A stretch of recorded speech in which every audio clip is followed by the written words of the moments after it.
Hello दोस्तों, मैं आपको आज एक ऐसी चीज़ बताने वाला हूं जो आपके लिए बहुत ज़रूरी है।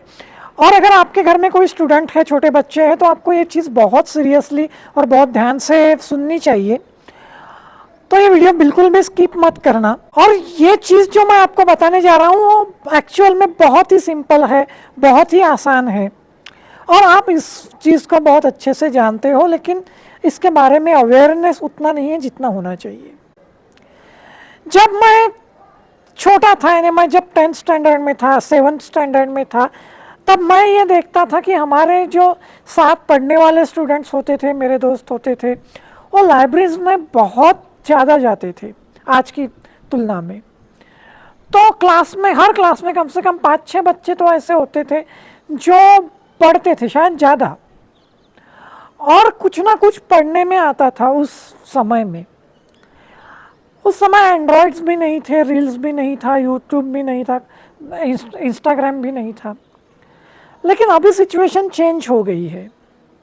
अभी सिचुएशन ये है, मैं देखते आ रहा हूँ, लड़कों को 10 साल से ऑब्जर्व कर रहा हूँ, तो जो रीडिंग का प्रमाण है वो अभी बहुत कम हो चुका है, ना के बराबर। मैं ये पाता हूँ कि रीडिंग में उतनी दिलचस्पी नहीं है। मैं ये पाता हूँ कि ये सोचते ही नहीं है रीडिंग के बारे में, और इसलिए खुद की किताबें खरीदने का जो प्रमाण है वो भी बहुत कम है। अगर इनसे हम बात करेंगे आज के अच्छे साहित्यिक कौन से हैं, लिटरेचर में क्या नया चल रहा है, कौन से फेमस नॉवेल्स हैं, तो ये नहीं बता पाएंगे। और दोस्तों, ये चीज़ें बहुत इम्पोर्टेंट है, क्योंकि जब हम पढ़ते हैं तब होता यह है कि हमारी जो सोशल अंडरस्टैंडिंग है वो बढ़ती है। हम जब पढ़ते हैं तब हमारी जो इंस्पिरेशन है वो बढ़ती है। हम जब पढ़ते हैं तो अंदर से हमारे पर्सनालिटी को एक शेप आ जाता है। लेकिन जब हम सिर्फ रील्स देखते हैं, कोई चीज़ अगर यूट्यूब वीडियोस से सीखते हैं, तो हमें उस लेवल पे, यानी बेसिक जो अंडरस्टैंडिंग होती है, डीप रूटेड जो अंडरस्टैंडिंग होती है, वो हमारी नहीं बन पाती। अगर हमारी डीप रूटेड अंडरस्टैंडिंग बनेगी, हम रीडिंग करेंगे तो हमारी वोकेबलरी बढ़ेगी। कैसे लिखना है इस बारे में एक सोच भी डेवलप हो सकती है। खुद के इमोशंस कैसे एक्सप्रेस करने हैं, इसकी भी सोच डेवलप हो सकती है।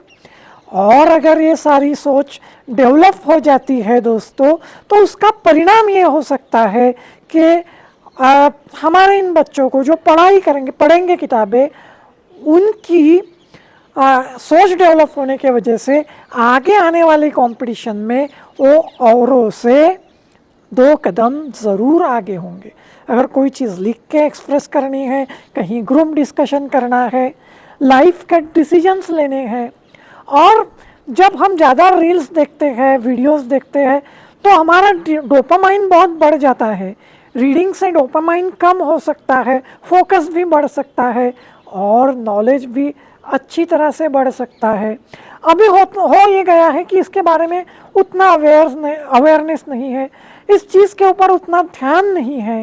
लेकिन अगर आप अपने घर में के जो बच्चे हैं उनके बारे में सही में उनकी केयर करते हो, तो आपको उन्हें पढ़ने के लिए मजबूर करना चाहिए।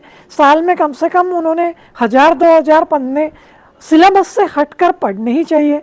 और अगर आप ये आदत उनको लगा देते हो तो शायद हो सकता है कि वो ज़्यादा भी पढ़े, पढ़ाई में भी इसका उन्हें एडवांटेज मिल सकता है। और दोस्तों, पढ़ाई में तो उनको इसका एडवांटेज मिलेगा ही, लेकिन अंडरस्टैंडिंग बनने के वजह से जब वो हायर एजुकेशन लेने को जाएंगे, तब उनका अंडरस्टैंडिंग कैपेसिटी, पढ़ाई करने की कैपेसिटी और ज़्यादा बढ़ेगी। ये चीज़ें जो है इस प्रैक्टिकल वर्ल्ड में आज की, जहाँ लाइफ फास्ट हो चुकी है, बहुत अंडर एस्टिमेट की जा रही है। इसलिए मैं ये बात बोल रहा हूँ, इससे आपके लड़कों को एक अनफेयर एडवांटेज मिलेगा। अभी लाइफस्टाइल जब फास्ट हो गया है तो हमारा खर्चा, एक्सपेंडिचर बढ़ गया है। वो बढ़ गया है, कोई बात नहीं है, लेकिन अगर हम साल में 2-3 हज़ार, सिर्फ मैं 2-3 हज़ार की बात कर रहा हूँ, अगर किताबों पे खर्चा करते हैं जो कि सिलेबस से अलग है, तो ये कोई बहुत बड़ा खर्चा नहीं है। अगर आपको कोई लाइब्रेरी मिलती है तो लाइब्रेरी ज़रूर ज्वाइन करो, लेकिन लाइब्रेरी ज्वाइन करने के बावजूद भी आप किताबों के ऊपर खर्चा करने की एक आदत रखो। इसका वजह से फैमिली में भी एक नॉलेज का एटमॉस्फेयर क्रिएट होगा। इसका वजह से फैमिली में भी एक नॉलेज का एटमॉस्फेयर क्रिएट होगा और उसके आपको एक अच्छे एडवांटेजेस मिलेंगे। 5-6 साल में आप कम से कम 50 किताबों की अपनी एक छोटी लाइब्रेरी तो क्रिएट कर ही सकते हो। तो ये चीज़ अगर आप करते हो तो आपको एक अच्छा एडवांटेज औरों की तुलना में मिल सकता है, क्योंकि अभी ये बात दुर्लभ होती जा रही है, कम होती जा रही है। और अगर आप वो करते हो तो आपके जो चिल्ड्रन हो सकते हैं वो ज़्यादा डेवलप हो सकते हैं। ज़िंदगी में आने वाले चढ़ उतार जो होते हैं, अप्स एंड डाउन्स, तो उनका वो अच्छी तरह से सामना कर सकते हैं। तो इस बारे में आपको ज़रूर सोचना चाहिए। इतना कहते हुए मैं यहीं रुकता हूँ। Thank you.